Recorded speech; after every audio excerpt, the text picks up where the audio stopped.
a mug of it in your hand right now, but its roots are literally on the other side of the world where the leaves are grown. So why do we love it so much?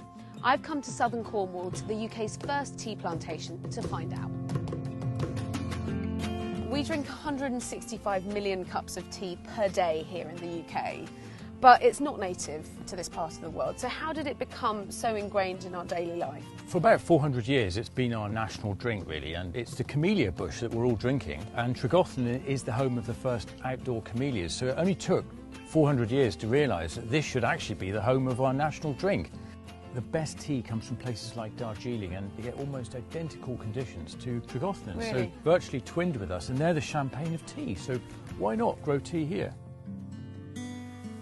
Oh wow, Jonathan, this is so spectacular. I feel like I'm in a tea estate in Sri Lanka. Right here in the UK is a true microclimate that tea loves. I mean, it transports you to India in a second.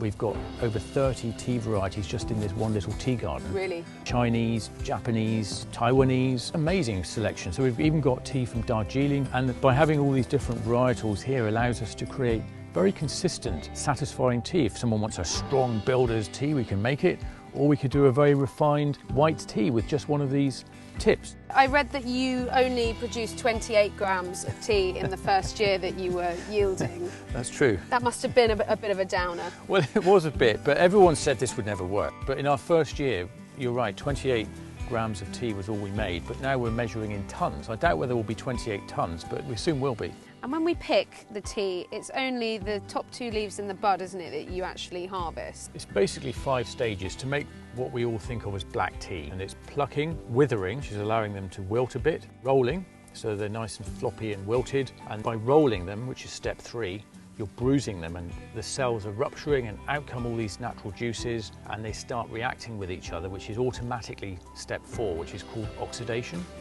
Oxidation is the secret of making great tea.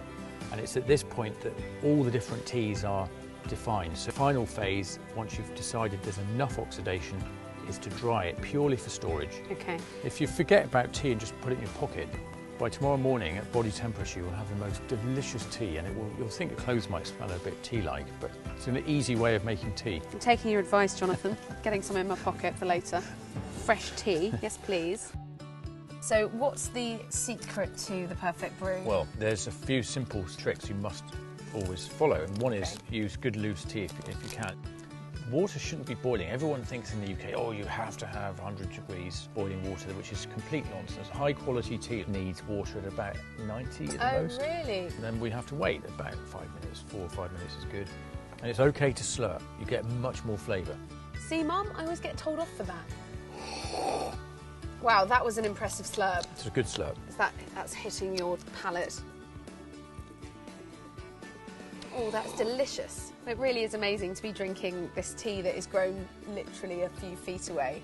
And thank you for showing us around. Thank you so much for bringing tea to the UK and for the pioneering work that you're doing here. Thank you. No, you've definitely become part of the tea team. Thanks, Rosie.